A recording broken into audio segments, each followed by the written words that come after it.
Hola, nos encontramos en otra emisión de Diálogos Podcast, esta vez junto al reconocido actor Luis Brandoni. ¿Cómo estás, Luis? Muy bien, gracias, muy bien. Acá Está- viendo, experimentando con estas cosas de mandinga que son estos inventos este, de ¿Cómo le la está tecnología. pasando? ¿Cómo le está ¿Eh? pasando la cuarentena? ¿Cómo está pasando la cuarentena? Mira, lo mejor que puedo. Estoy un poco cansado porque yo llevo más de 50 días. Mm. Este, he salido muy poco, salvo para algunas cosas, hacer alguna compra. He aprovechado el tiempo. En un primer momento me resultaba muy curioso dormir la siesta a la hora que yo quisiera sin ninguna culpa. Eso me resultaba bastante agradable. Está Pero bueno. no quise abandonar mis hábitos regulares de no levantarme demasiado tarde, pero estoy un poco fatigado de esto, sobre Mm. todo porque la falta de libertad de poder caminar, de poder encontrarme con mis afectos, me tiene un poco cansado, y sobre todo porque no sabemos cuándo va a terminar, porque no tenemos el plazo, ¿no? Claro. Entonces eso no ayuda al ánimo a poder soportar. Me imagino Esperemos. que anda ¿Cómo? viendo muchas películas y leyendo mucho, ¿no? No, leyendo sí, leyendo mucho. Muchas películas no.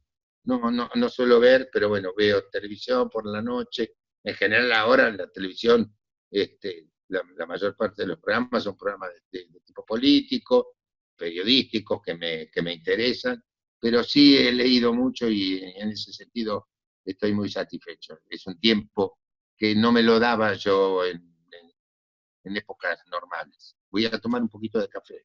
Sí, cómo Bueno, no. bien, porque justamente nosotros nos preguntábamos cómo hacía una persona tan prolífica para mantenerse en esta cuarentena. Acá tengo la lista de tu filmografía y es realmente extenuante. Nosotros creo que coincidimos con Matías en que nuestra película favorita es Tute Cabrero. Nos gustaría empezar reflexionando por esa época, por los 60. ¿Cómo incursionaste en el cine y cuál es tu reflexión de esa película ya a más de 40 años? Ya estamos acercando casi a 50 años de Tute Cabrero. ¿Cómo reflexionas de esos comienzos? Mira, yo me inicié en la carrera en 1962 y la verdad es que en aquel entonces, por supuesto, hacer cine era una aspiración de todos nosotros, de las más altas, ¿no? Y no me fue fácil. Yo debuté en el año 65 en una comedia intrascendente que se llamó Escala Musical, que era un programa de radio que después fue un programa de televisión y después se hizo una película. Y esta, Tú te cabreo, fue la segunda película que yo hice en mi vida. Y es del 66, la película. ¿No, Porque, no es digamos, La cigarra está que arde? no, esa fue posterior.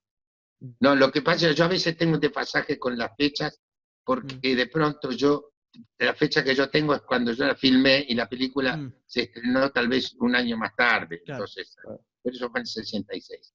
Y la historia de la película es bastante curiosa, porque además tuvo un, este, un camino muy distinto a lo que se da en general. Porque la película empieza por ser, la película, el libro de Roberto Acosta empieza por ser un capítulo de una película. Esta es la verdad.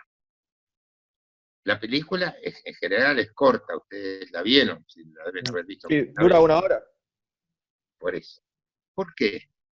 No era una duración normal, pero era porque originalmente iba a ser parte de una película, eran dos mediometrajes largos, con una película brasileña, y todo lo que se había acordado. Por eso la película dura ese tiempo, creo que eran, no sé, 50 y pico de minutos que estaban previstos para cada una de las dos películas que iban a conformar un largometraje. Creo que pocos días antes de empezar la filmación, o pocos días después de empezar la filmación, se cae el proyecto de Brasil. Con lo cual nos quedamos con una película corta. según mi criterio, que supongo que no lo compartirán ustedes, para mí hay escenas excesivamente largas, algunas escenas sin diálogo no teníamos, y Cosa tampoco tenía, digamos, el oficio de agregar algunas escenas o diálogos. La, la producción era una producción muy modesta, de modo que no era cuestión de agregar alguna escena en otro decorado, en otro lugar, digamos, era muy acotada la producción. Y entonces, bueno, la hicimos como pudimos. Me parece que la historia es sumamente atractiva, y el camino curioso que yo señalo es que empezó siendo esta película, que años después se hizo una versión televisiva de Tute Cabrero, y que finalmente terminó siendo una obra de teatro. Es decir, al revés de lo que suele ocurrir, de que empieza en el teatro y después pasa a la televisión o al cine. Tute Cabrero hizo el camino inverso y ha tenido mucha suerte, porque el tema sigue siendo muy atractivo, muy dramático, es una situación muy compleja, Luis, y me imagino muy llamativa. que vos antes de hacer cine hacías teatro, ¿no? ¿Cómo? ¿Empezaste actuando en teatro o pasaste más a Sí, la sí, producción? sí, en la profesión me inicié en el teatro, sí.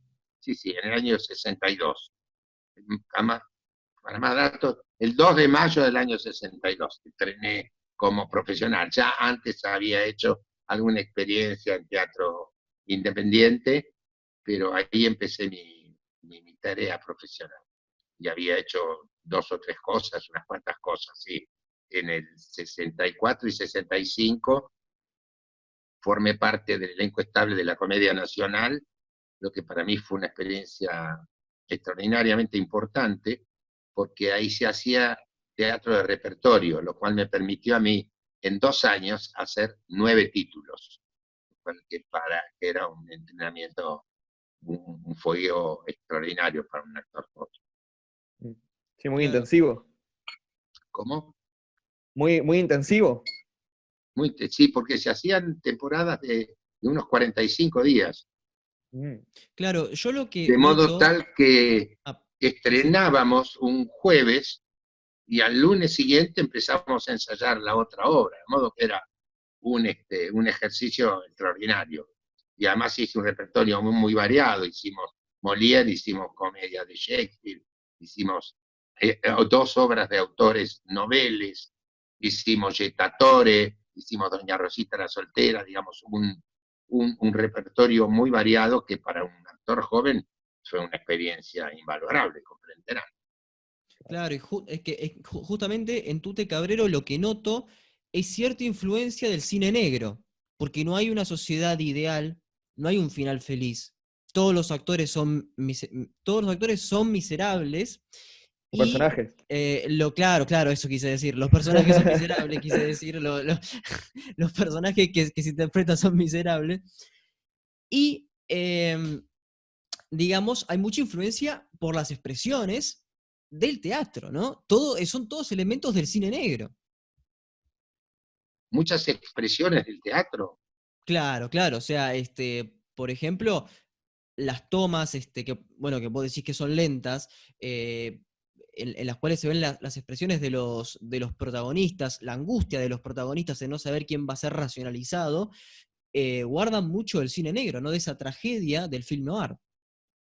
Bueno, lo que pasa que en aquel entonces estaba muy de moda una especie de tendencia generalizada, que yo no sé si viene de la Nouvelle Vague o de dónde, pero que nosotros lo discutíamos mucho con alguna gente de cine, entre nosotros, en que se usaba, que decía, la gente de cine decía que no había que hacer mucho, no había que hacer mucho gesto, no había que, el cine no necesitaba de eso, cosa a la cual yo me oponía este, con profundo fervor, y lo sigo, y sigo insistiendo en eso.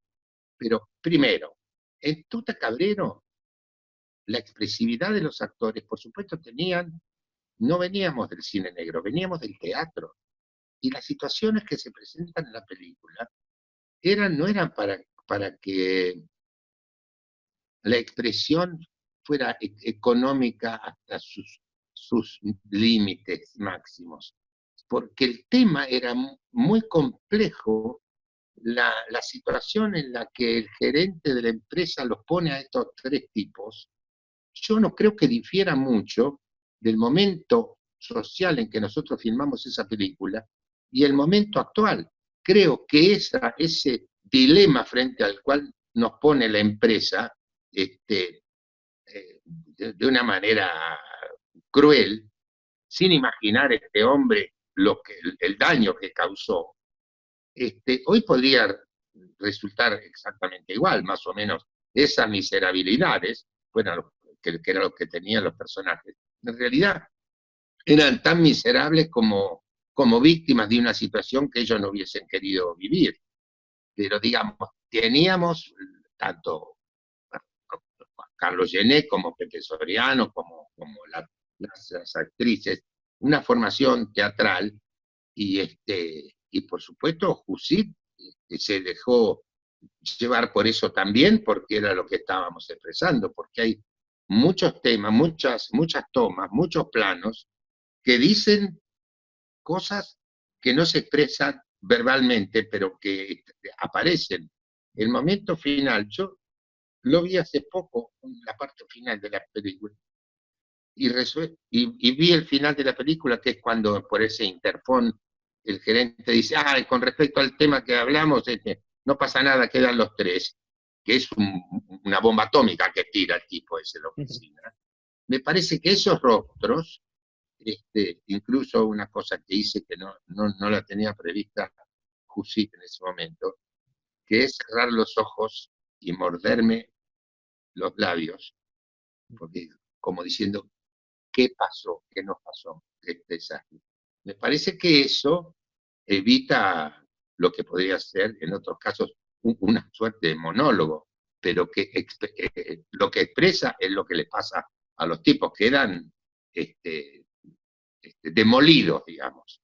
Y sobre todo, hay una mirada de Pepe, creo que al personaje de Gené, que quiere decir, ¿qué nos pasó ahora? ¿Qué pasó con lo que nosotros vivíamos, con el afecto que nos teníamos, con lo bien que estábamos? ¿Cómo pudimos demoler todo esto, ¿no? Me parece que está ese final. Yo creo que es la clave y que sigue teniendo una vigencia extraordinaria. Sí, sí. Es una película muy actual. Yo creo que sí. Se podría filmar seguramente de otra manera, pero sí es muy actual. Ahora, pero pasan también algunas... La película se filmó en el edificio que fue un edificio en aquel entonces, imagínate, en el año 65, no 66, que hoy es un edificio moderno. Es el edificio Olivetti, que está en la esquina de Suipacha y Santa Fe. No, Esmeralda y Suipacha y Santa Fe. Ahí microcentro porteño. Que no estaba del todo ocupado por aquel entonces. Y la oficina un poco la tuvimos que armar como una escenografía, porque estaban algunos pisos vacíos. Era muy nuevo el edificio.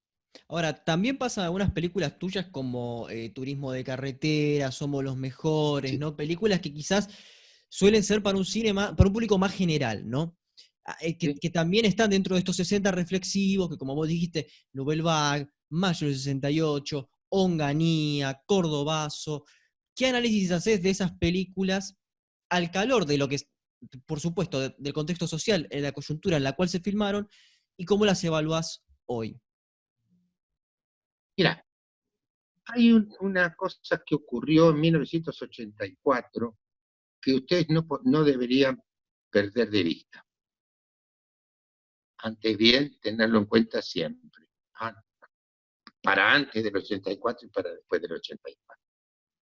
Nosotros filmamos esa película, Turismo de Carretera, no sé cuál otra mencionaste. Somos los Mejores. Bueno, Somos los Mejores es una película vergonzosa, te digo la claro, verdad. Claro. Horrible. Pero hay un dato que es necesario tenerlo en cuenta. El cine estuvo, con sus más y sus menos, con la rienda más floja o más tensa, siempre bajo la censura. La censura en el cine argentino termina en febrero de 1984, Con Alfonsín. cuando el presidente Alfonsín manda un proyecto de ley para terminar con el ente de calificación cinematográfica, que era un edificio que la censura, con el pretexto de la protección a la minoría, era la censura. Y entonces eso influyó bastante en una cantidad enorme de películas. Y si quieren les doy un ejemplo. Sí, por supuesto. En 1984 yo volví a filmar, después de formar parte de la lista negra de la dictadura, del 24 de marzo del 76. En el 84 se terminó la censura, y Alejandro Doria viene a Mar del Plata, lo estaba haciendo teatro, con un libro, que era el libro de Darse Cuenta. Y me pareció que, bueno, que estaba bien para mí, era volver al cine después de 8 años de ostracismo, me estaba encantado de la vida. Pero le dije, bueno, pero de todos modos me parece que hay algunas cosas que podrían reforzarse más que yo. Entonces él me cuenta que junto con Jacobo Lassner habían escrito el libro para filmarlo antes. Entonces filmarlo antes significaba que había cosas que no se podían decir ni filmar, o filmar y saber que iban a caer en el canasto de los recortes, ¿no? Digamos, entonces hay un antes y un después en la historia del cine. Tanto es así que les cuento una infidencia, un chimento, pero digamos, los productores estaban encantados con esa libertad de la cual iban a gozar, por eso el año 84, 85 se filmaron una cantidad de cosas, muchas referidas al pasado inmediato, con toda libertad. Y en el mundo, en el barrio del cine, ustedes saben cuál es el barrio del cine, sigue siéndolo, ¿no? ¿O no? Sí. El que está No, no. La Valle, Junín, donde estaban las distribuidoras, Mm. las productoras, eso era el barrio del cine, de la cocina del cine, digamos. Mm. Se lo criticaba a Alejandro Doria, dice, pero mira si será boludo, que hoy que se puede filmar cualquier cosa, que no hay manera de que te la corten ni que nadie la censure, se le ocurre filmar una película donde a un pibe un camión se lo lleva por delante, lo hospitalizan y mira vos. Era como una tontería, si es un boludo. Hoy que se pueden filmar todas las tetas, todo lo que queramos, este señor se le da por ahí. Y efectivamente no estaba equivocado Alejandro Doria, porque la película anduvo muy bien, tuvo una gran repercusión de público y tenía un final épico, ¿no?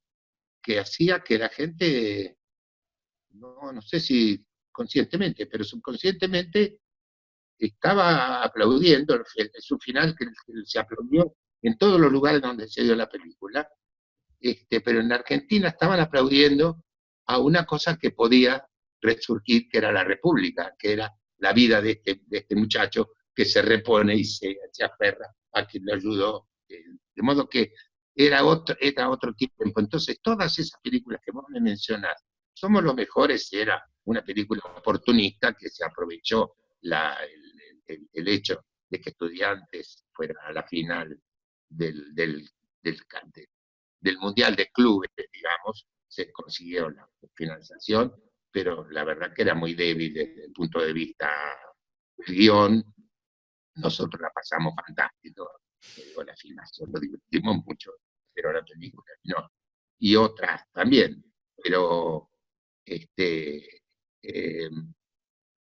en lo que yo recuerdo de esas películas, bueno, de todos modos, también nosotros supimos hacer en otras épocas, en épocas curiosas, en épocas de censura, nosotros también filmamos La Patagonia Rebelde, Sí, en el 75, ¿no?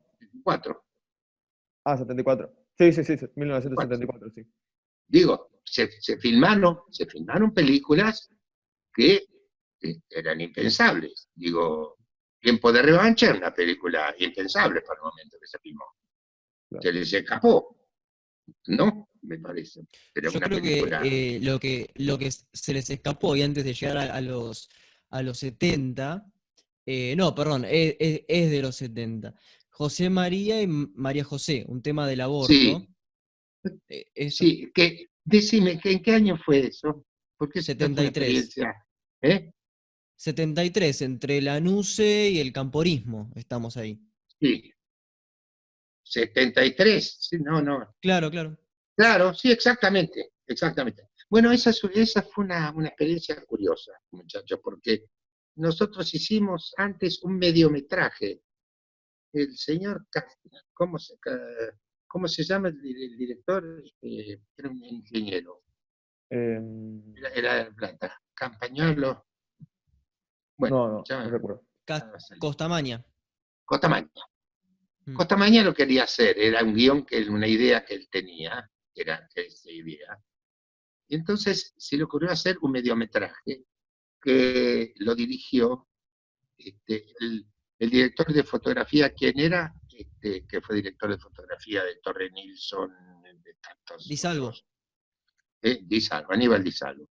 Aníbal Di Salvo, que era un cameraman extraordinario, no sé si ustedes supieron, antes de que apareciera el aparato ese que no se mueve, el arnés ese que ahora te mantiene quieta la cámara, él lo hacía con las muñecas, una maravilla.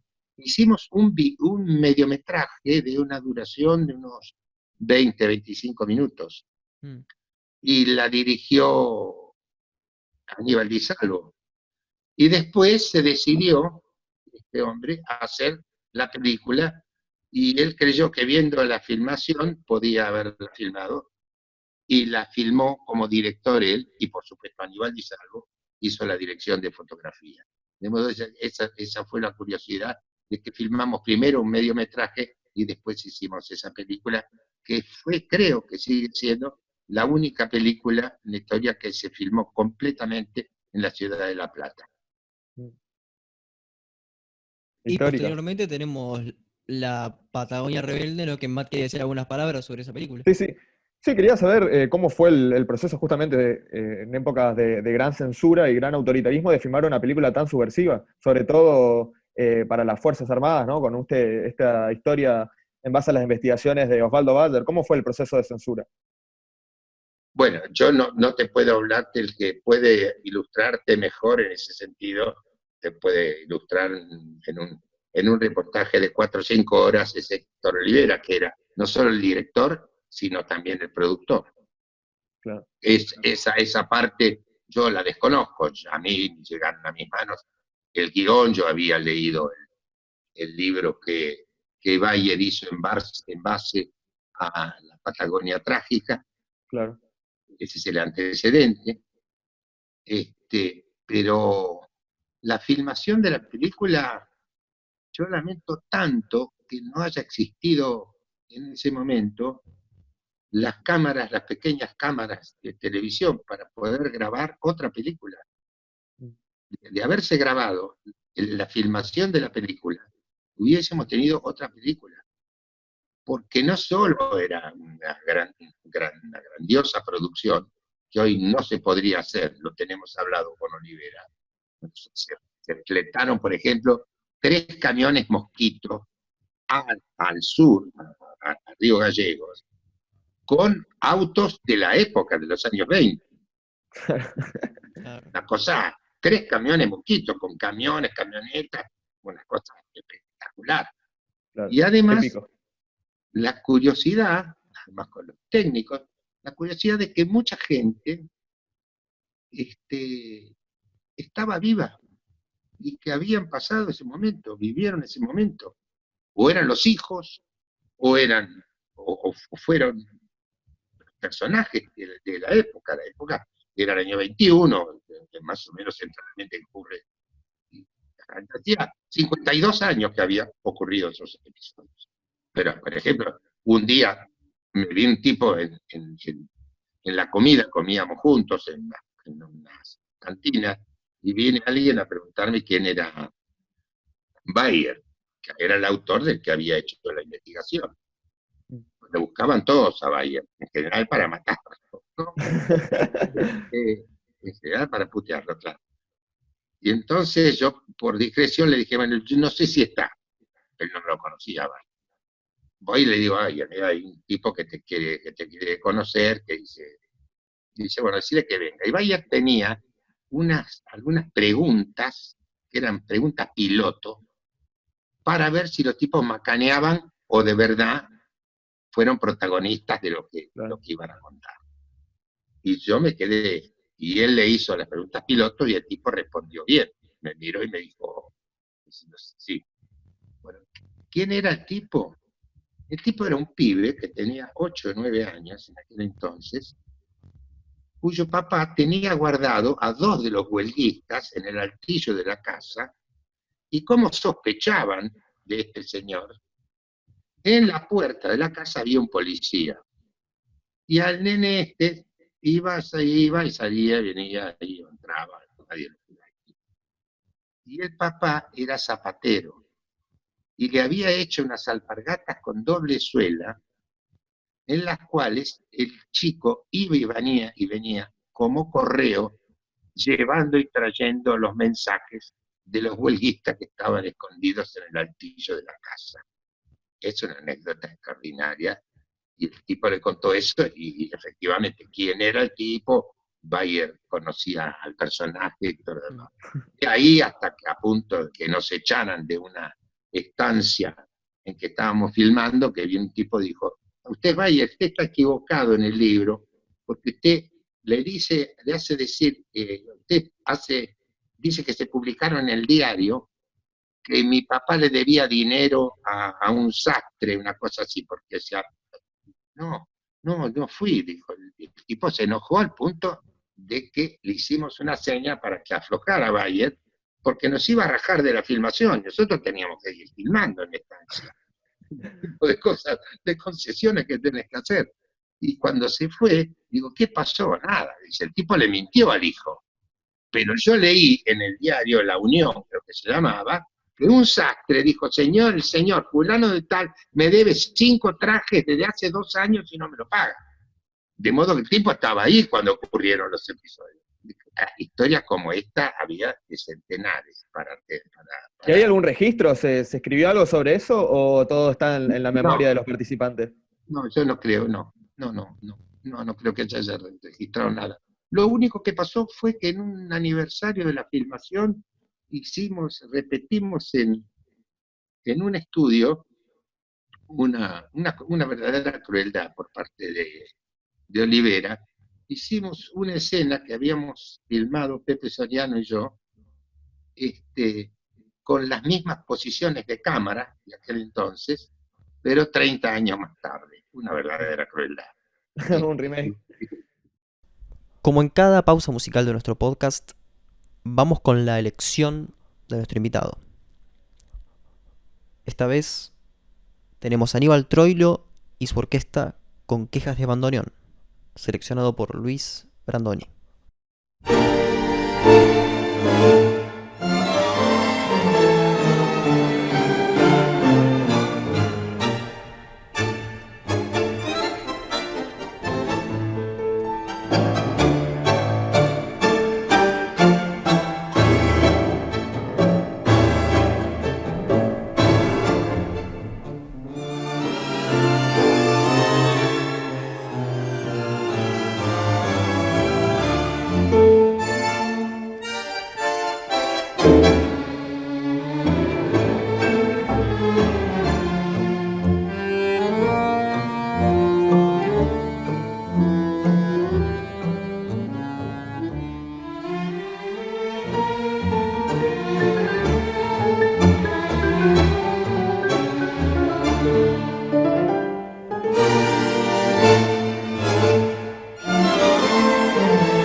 Es que la Aries levantó la película, la sacó antes de que corrieran mayores riesgos.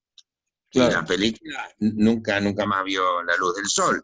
Y volvió, se reestrenó ya en democracia, supongo que no sé si febrero, marzo, abril del 84.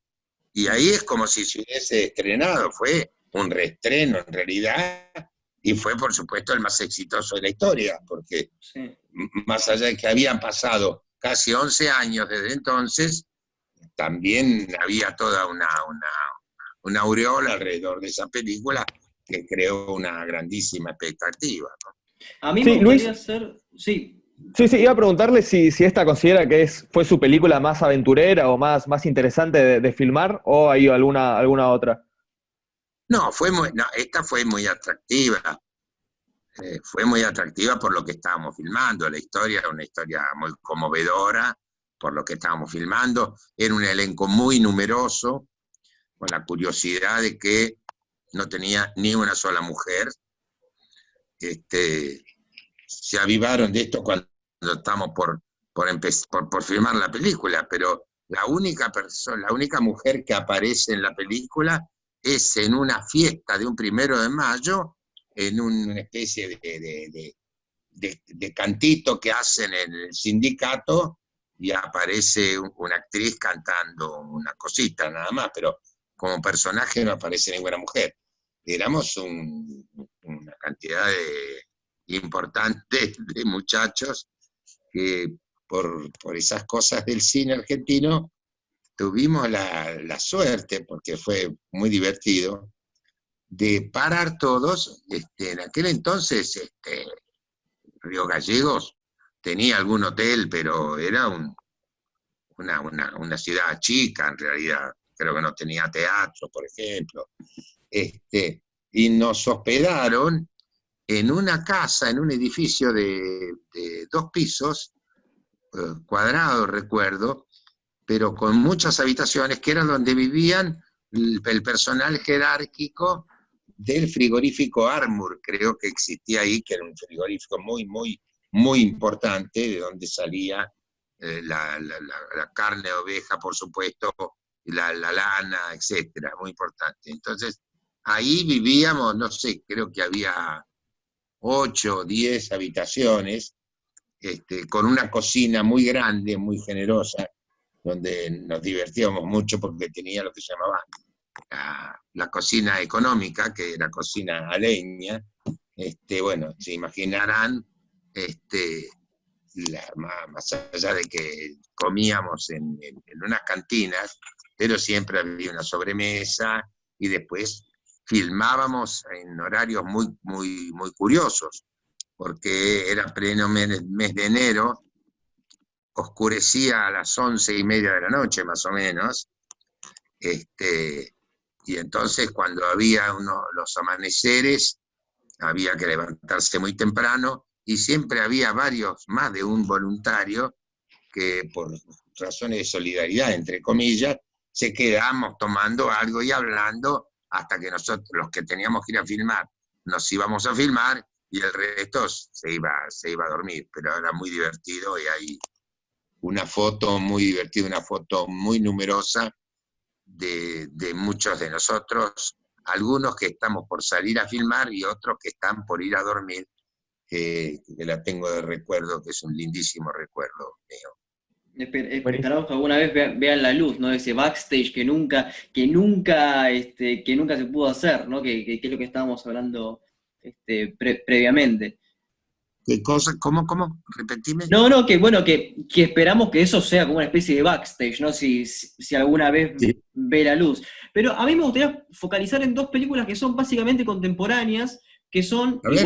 y que tienen una intención muy distinta. Una es Juan que reía y otra es La tregua. Juan que reía es una comedia, un drama que muestra específicamente cómo cambia todo a partir de un elemento material, cómo se corrompe una persona a partir de un elemento material, y en La Tregua, así de un homosexual, hablando de censura en esa época, ¿no? Sí. Bueno, lo que pasa es que, por supuesto, el personaje, yo creo que eso fue el debut cinematográfico de Oscar Martínez, ese personaje, ¿no? Me parece. En La Tregua, Sí. no recuerdo ya. No Bueno, recuerdo. Oscar, Marilina Ross y yo éramos Sí. los hijos del personaje que hacía Héctor Alterio. Sí. El hecho de la presencia de un personaje homosexual está muy, muy, muy discretamente expresada, sobre todo a través de la pequeña participación que hace el director, Sergio Renán, que hace el personaje amigo de este muchacho.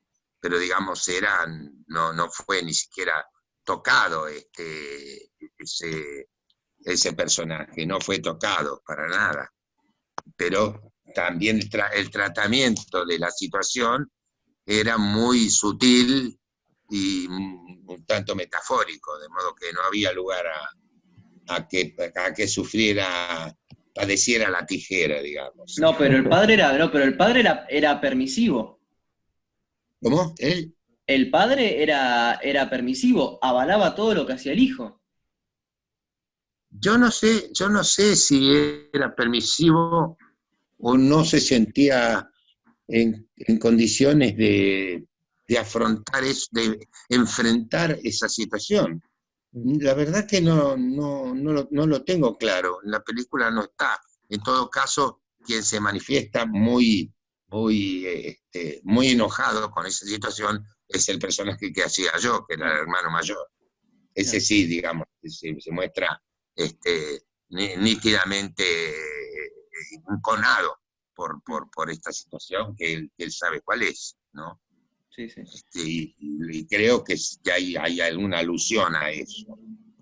Y en, Pero y, digamos, no y en Juan que mereció. Reía, y en Juan que Reía, que era la otra película que estaba mencionando, se ve también al bajo mundo de las villas, ¿no? ¿Cómo era filmar en esos lugares? No, bueno, eso yo no era nada significativo. Yo nací en el Dock Sur, que era un barrio obrero, de modo que para mí no era Claro. una novedad ni se implicaba ningún temor en ese momento, para nada. Pero Juan Carreía es una película, es un guión espléndido de Oscar Viale y de Jorge Goldenberg, que además tuvo yo no recuerdo cuál fue su repercusión en el público, pero lo que sí sé es que se dio más de una vez en televisión y tuvo una gran repercusión, porque es una historia este, que está muy bien contada, y es la historia de un joven que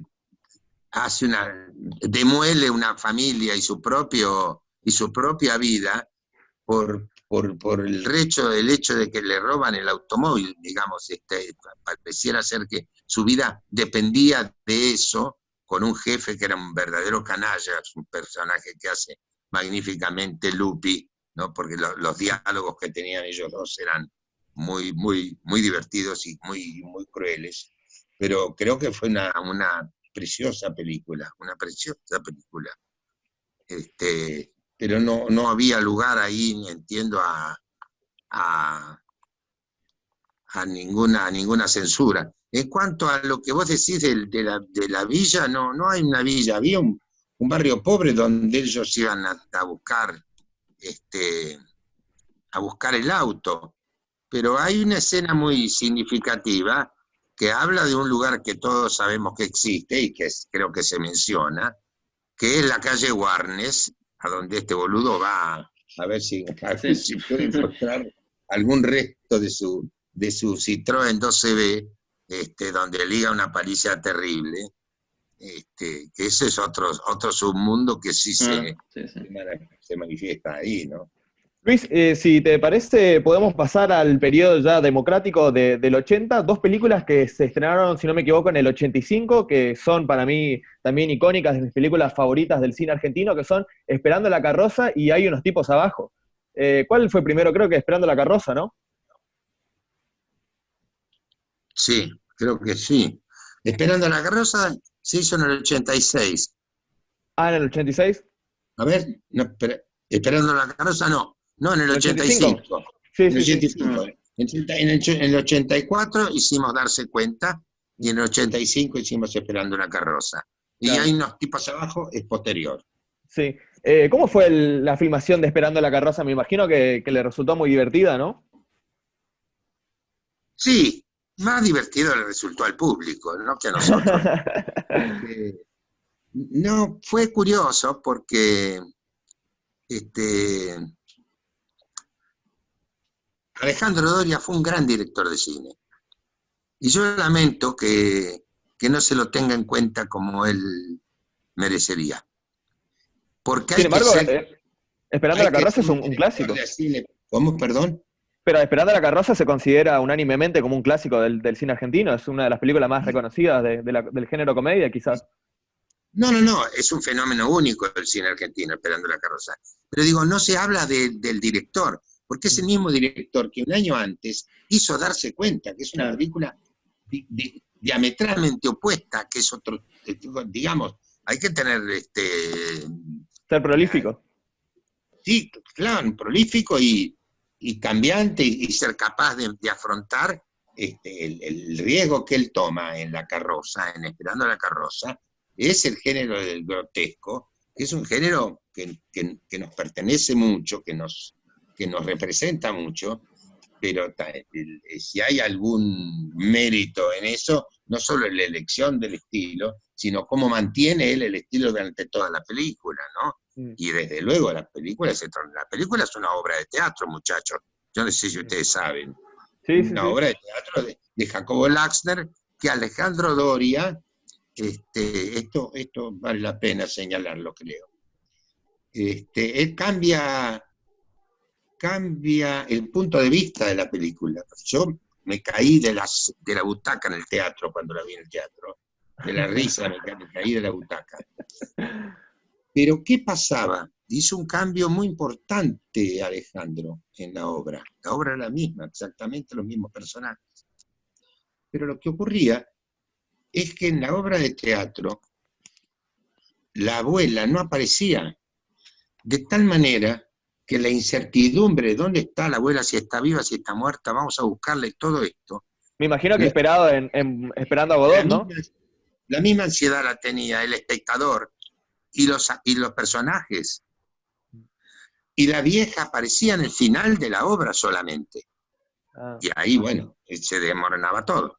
En cambio, Doria cambia el punto de vista y el público sabe lo que está pasando y solo los personajes son los que ignoran qué pasa con la vieja. Ya cambia punto de vista que es muy importante y que también ha tenido su acierto. No, fue muy entretenido filmar eso, era un elenco muy numeroso, fue muy divertido y muy lindo, muy lindo. Pero por supuesto ninguno de nosotros imaginó que iba a pasar lo que definitivamente pasó. Sí, se Nosotros, volvió un fenómeno. no, pero como todos los que hacemos una película, la hacemos pensando que ojalá sea un éxito. E imaginábamos que esto podía ser un éxito porque tenía un elenco importante, atractivo y una historia muy atractiva. Pero de ahí a que pasara lo que pasó, eso no se lo imaginó a nadie. La película acaba de varios lugares, cumplió 35 años de su estreno, y Sí. la película está viva. Sí, y aparte es una película, esto me gustaría señalar, que une a todas las edades, porque las disfruta tanto gente de la época como jóvenes, chicos, y eso durante todo desde que está, todas las edades la disfrutaron. Sí, y más de una generación la disfrutó. Y la toman, la siguen, por eso yo digo que está viva la película sigue siendo vista a través de las distintas maneras, por la televisión, por las que tienen los VHS, de todas las maneras posibles. Bueno, tiene 1 o 2 clubes de admiradores, no sé si ustedes saben. Sí, sí. Y no, no es para menos. Uno que se llama Los Carroceros. Pero Lo denomina- ¿cuánto había en vos en ese momento del grotesco Sí. italiano, ¿no? Del cine grotesco italiano, por ejemplo, Feos, Brutos y Malos? ¿Cuánta influencia en vos había, ¿no? Para trabajar en ese momento sobre Mira, esos personajes? Mira, el grotesco tiene mucha historia, pero sobre todo en el teatro argentino.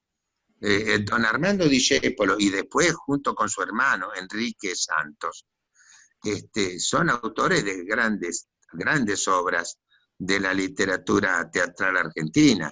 Es un género que a mí me gusta mucho y que yo además lo aprendí y tuve la dicha de hacer una de las grandes obras de Don Armando, que fue Stefano, dirigido por él en la Comedia Nacional. De modo que es un género que es muy nuestro, muy propio, y que también lo ha transitado de manera magistral el cine italiano. Con respecto a mi personaje, en lo personal la diferencia es que mi personaje tiene un modo distinto de actuar. Mi personaje no grita en la película, es un personaje verdaderamente siniestro, que además trata de disimularlo hasta que se le escapa una cosa que lo deschaba definitivamente, que es la escena en que habla por teléfono y de repente está toda la familia alrededor de él molestándolo mientras habla, y de repente baja el teléfono y dice circulen, y ahí se le echaba Jesús. Sí, y la escena de las 3 empanadas pasó a la historia. Hoy los jóvenes la utilizan como meme. Sí, eso lo sé, me lo recuerdan todos los días. Pero también tengo que contar la verdad, que no sea una desilusión para ustedes. Nosotros filmamos esa escena porque es en la secuencia en que ellos van buscando a la madre y acudiendo a parientes que ni siquiera se acordaban dónde vivían. Es una crueldad esa, y la escena en que van a hacer la denuncia a la policía, que entre los dos hermanos no se acuerdan con la edad de la madre ni cómo se llamaba la madre. Lo pinta de cuerpo entero. Bueno.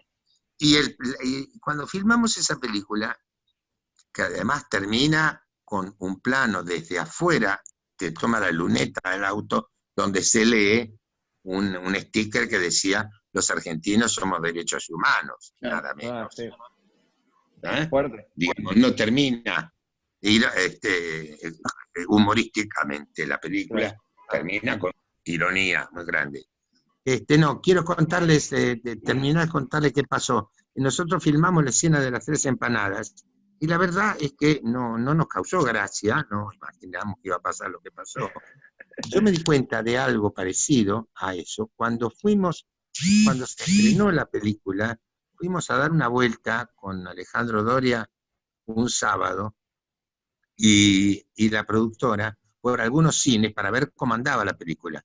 Y fuimos al cine Boedo, que estaba en Avenida Boedo, por supuesto la estaban proyectando la película, y entramos y dijimos: hola, buenas noches, ¿podemos pasar? A ver, sí, adelante, adelante, nos dijeron los acomodadores. Y alguien le dijo no sé qué cosa de empanada, le dije: sí, que empanada, le digo: no sé, no te entiendo, que no, 3 empanadas, no le entendía lo que me quería decir.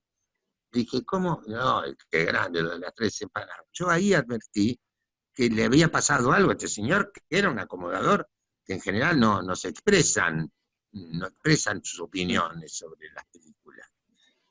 Ahí me di cuenta que algo pasaba, pero nadie se imaginó que iba a pasar lo que pasó. De modo que es un milagro, porque sigue viva la película y siguen siendo unos personajes atroces, los protagonistas, en particular el mío, que lo hace de otro modo, pero es verdaderamente un canalla. Pero estas cosas son las que nos gustan a los argentinos. En cuanto a Hay unos tipos abajo, creo que es una película que tiene una característica particular y que yo no he visto en otras películas, ustedes me dirán. en otras películas argentinas. Pero creo que es la película que mejor expresa el clima social de Buenos Aires en ese momento, en plena dictadura. ¿Por el Sí, miedo? yo creo que es la mejor. ¿Perdón? O sea, es un tema por el miedo, por qué clima, cuál sería el clima Bueno, el temor. específico. Claro. El temor, en definitiva, el temor, la inquietud que había, que tenía todo, digamos, que tenía incluso los afectos, porque ese matrimonio al cual él va a ver, Claro, la mujer pide por favor que se vaya, el temor. Era muy, muy angustiante la película, y está muy exactamente expresado el clima social de Buenos Aires en ese día, que además fue un día muy particular, y la película tiene la claro. particularidad de Sí, el que partido. parte de los personajes no se ve gente, en un día que fue muy, muy exultante y de mucha exhibición de la gente. Pero creo que en ese sentido es una película muy singular, muy singular. Sí, Yo de lo las que... épocas, Sí, sí, sí. de las épocas de dictadura, creo que sí, que es la que mejor se hizo lejos. Yo creo que sí, ¿no es cierto? Sí. Ese Pero, clima. pero tenemos también un clima que para mí es muy similar y que vos lo viviste especialmente como uno de los damnificados de la dictadura, que es Made in Argentina, ¿no? El exilio. ¿Dónde está el hogar? ¿Dónde pertenece uno, no? Supongo que te habrás hecho vos mismo esas preguntas cuando te sentís traicionado por tu propio país. Bueno, esa es una película extraordinaria, creo yo.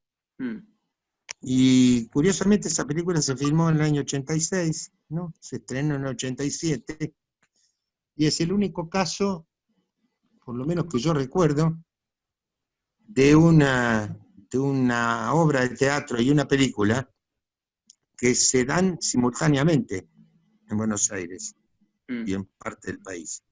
En Buenos Aires particularmente porque en el teatro lo estamos haciendo en el Teatro Ateneo. Ya se había estrenado, se estrena la película, los dos temas están al mismo tiempo en cartel, y bueno, por obvias razones, la sobrevive la obra de teatro que la seguimos haciendo. mm. Yo creo que es el único documento que queda, documento, no, manifestación artística, que queda de la transición de la democrática, pero no desde el punto de vista estrictamente político, sino de la transición de la democracia desde el punto de vista social. ¿Qué le pasaba a la gente con eso? ¿Cómo vivieron los argentinos el exilio? ¿Cómo vivieron el estar dentro del país? ¿Cómo vivieron por dentro la vida de la dictadura? Es una película, para mi gusto, extraordinaria, con una autora extraordinaria, que fue Nelly Fernández Tiscornia, que pocos años después la perdimos, lamentablemente, pero me parece que es una gran película argentina, porque además plantea un dilema también, como hablábamos al principio de Tute Cabrero, que tiene las grandes obras, donde los cuatro personajes centrales están en distintas posiciones, todos ellos. Los cuatro tienen razón. Digo, la temperatura emocional que tenía la obra en el teatro es una cosa que yo no volví a vivir en mi vida como actor, pero lo tiene también la película. Creo que es una película que tiene un valor de testimonio que la hace muy singular. O sea, vos no resolvés, digamos, por Osvaldo, por el negro, por Mabel o por Yoli. O sea, vos conciliás todo. Yo concilio. Claro, o sea, no es que te vas por la mirada de Osvaldo, no es que te vas por la mirada Sí, de Yoli, o sea, como que haces, vos decís que todos tienen razón. es que él lo tiene asumido, porque yo lo que creo que la posición de Osvaldo, que por supuesto tiene con la secreta esperanza de lograr que su mujer y sus hijas vuelvan a la Argentina, su mujer viene con la secreta esperanza de llevarse a su hermano, a su sobrina y a su cuñada, y cada uno tiene su razón de sostener su posición. Lo que pasa es que yo creo que Osvaldo tiene esa actitud porque padeció enormemente el exilio. Lo sufrió mucho, tal vez como no lo sufrió su mujer, Mabel. Él, de sus parientes en Lanús, no tiene ese registro, pero saben que se han visto en dificultades. Por eso hay escenas que son extraordinariamente importantes. La escena en que el personaje mío vuelve al hospital psiquiátrico donde él estudió y donde tuvo su maestro y se encuentra con su maestro.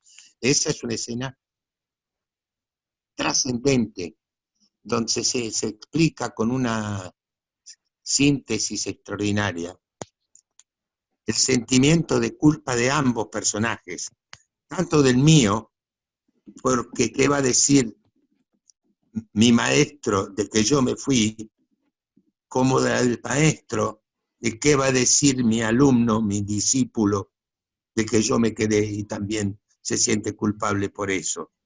Esa es una escena, para mi gusto, extraordinaria, que define una situación vivida por la sociedad argentina muy, muy complicada, como la escena que tengo yo con el personaje que hacía Hugo Arana, en esa pizzería, en que el otro le pide que le cuente y él dice, ¿sabe qué pasa? Que no se ríen de lo mismo.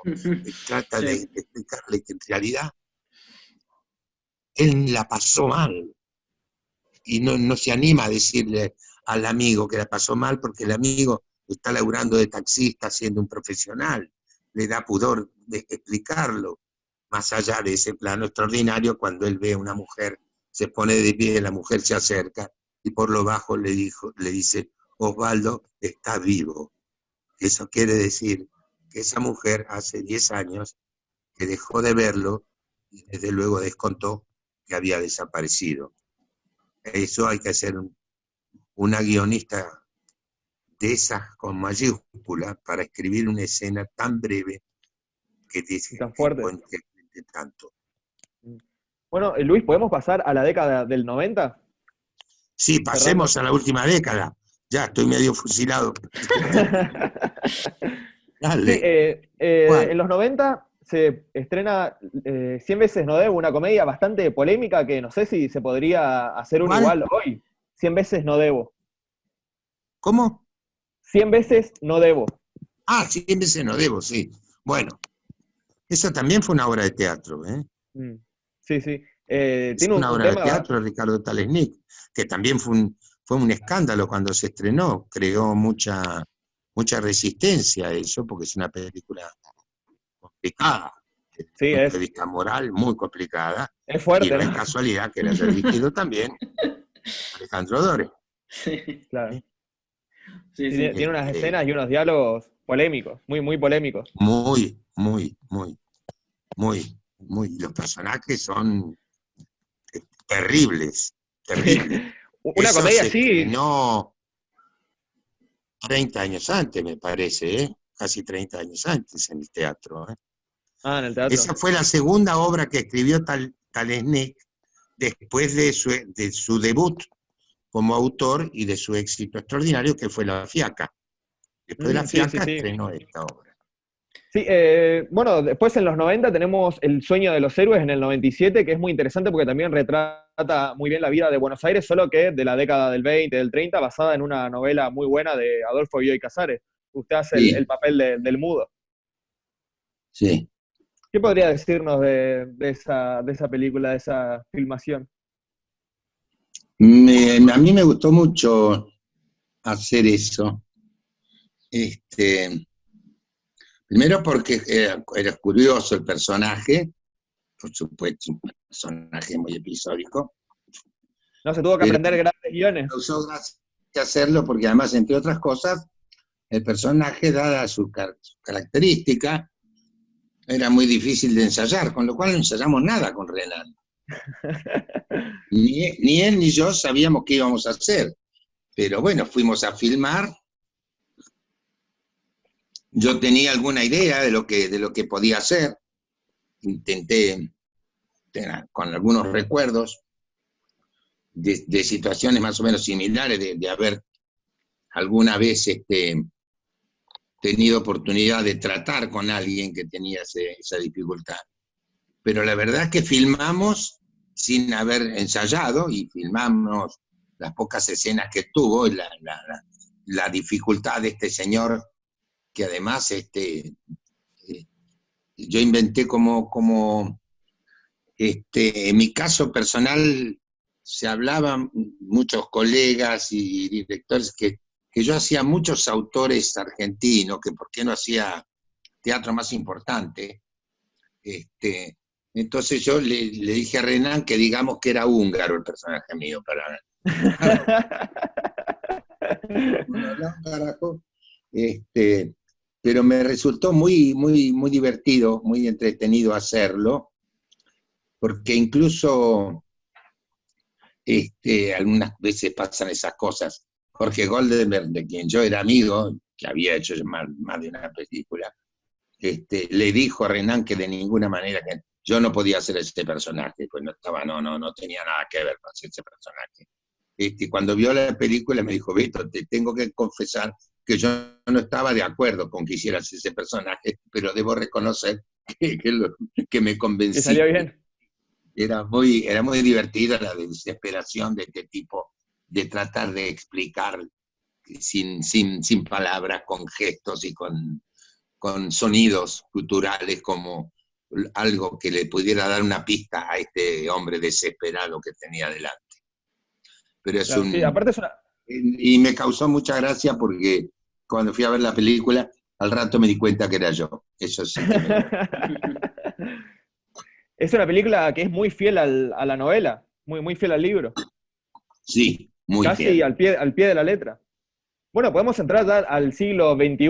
Usted participó en grandes películas de lo que va de este siglo, que es como mi obra maestra. Apareció también en 4x4 y en la película de La Odisea de los Giles, que estuvimos hablando antes, que es una gran película muy divertida, que trata también un tema muy, muy puntual, muy interesante de la historia argentina, que fue el corralito y el corralón y todo el desastre económico de ese momento.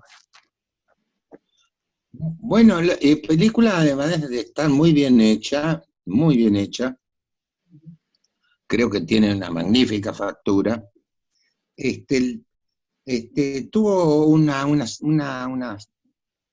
una secuela, para mí inesperada, pero muy entendible, que algunas decenas de miles de argentinos se enteraron que había pasado en el 2001.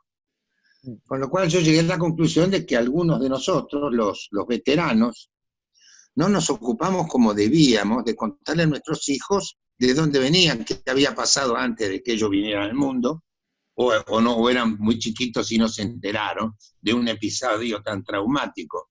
Eso, digamos, fue una secuela inesperada de esa película, más allá de los valores que en sí mismo que tiene la película, ¿no?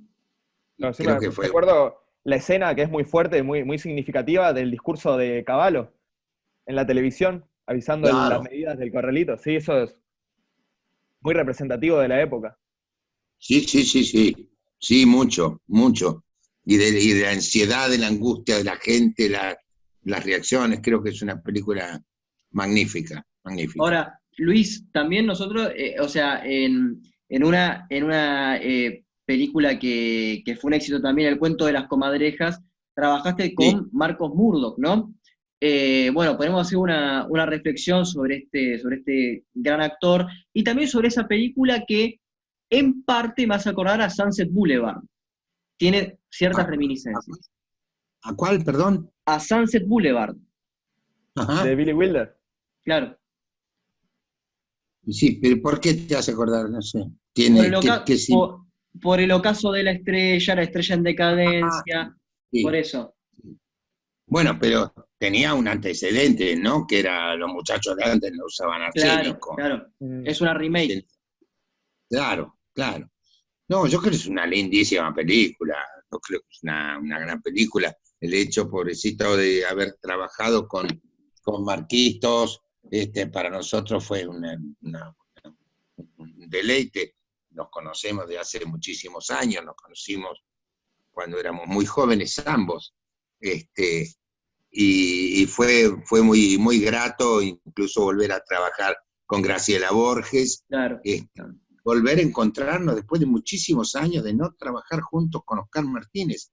Oscar Martínez, como decíamos hace un rato, creo que debuta en La Tregua, y después hicimos otra película que dirigió Fernando Ayala, que se llamó, ¿cómo se llamaba? La Gran Ruta, que era una comedia, era una comedia de un grupo de muchachos que organizaban un asalto a un hotel alojamiento, y Oscar Martínez hacía un travesti. ¿No era la de justamente la etapa de las comedias en las que vos también hacías como de motoquero, cosas así? No, esa no, pero esta película un poco se hizo porque fue un gran suceso. La cigarra no es un bicho, en aquel entonces, que eran películas supuestamente picarescas, ¿no? Claro, claro. Tenía un elenco muy, muy completo, y ahí Oscar. Entonces, con Oscar Martínez trabajé en La Tregua, trabajé en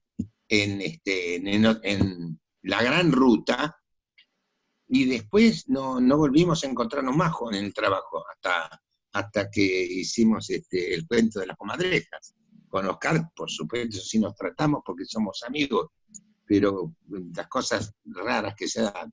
Pero espero que no haya sido la última película, que la profesión nos vuelva a juntar, porque lo pasamos muy bien, como es el gusto de trabajar también con Guillermo Francella, que es un gusto. Y Sí, nosotros también esperamos que se vuelvan a juntar. Luis, si a una persona joven que no conozca tu filmografía le tuvieras que recomendar que vea 5 películas, o sea, las películas en las que vos participaste que más te gusten, ¿cuáles les recomendarías? Muy bien, la linda pregunta es esa. ¿Qué le recomendaría? Bueno, creo que hablamos de esas películas. Le recomendaría La Patagonia Rebelde, le recomendaría Made in Argentina, le recomendaría Darse Cuenta, y le recomendaría también una comedia para un joven que le interese el cine, una comedia que no tuvo la repercusión que yo creo que merecía, que dirigió Carlos Galletini, que se llamó Seré cualquier cosa pero te quiero. Ah, sí. Una Sí, película tuvo repercusión. ¿Eh? Tuvo repercusión, sí, tuvo. Yo no recuerdo bien, pero era una comedia típicamente argentina, de las comedias argentinas, digamos, más actual que las comedias de la época del cine, de la época de oro del cine argentino, porque era bastante más audaz, pero creo que es una comedia muy, muy, muy linda, muy, muy linda, con algunos trabajos memorables como el de Dora Baret. Esa película me gustaría que la vieran. ¿Y qué otra película más que haya hecho yo? Creo que sería bueno recomendar, hay unos tipos abajo, justamente por lo que estuvimos hablando. ¿Y vos cuál recomendarías? Yo recomendaría, eso estaba por decir, hay unos tipos abajo justamente para que la juventud vea lo que fue vivir en ese periodo histórico, ¿no? Tenés razón, también. Ya están las 5 películas. ¿Nos recomendás entonces El Verso? El Verso es una lindísima película. El Verso es una película fantástica, pero además, yo creo que, bueno, a mí me pasó una cosa que yo se las tengo que contar a ustedes de varias películas, como por ejemplo El Verso. Dice, che, qué linda película esa, ¿cómo se llama? Que la vi empezado. ¿Cómo? Sí, el otro día la vi, la dieron por televisión, sí, la vi empezado, ¿cómo se llama? El Verso. Dice, qué linda película.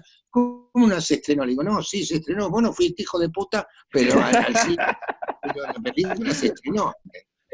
Y eso me pasó muchas veces. Sí. Pero fue una película notable, porque además y para mí fue un gran desafío como actor esa película.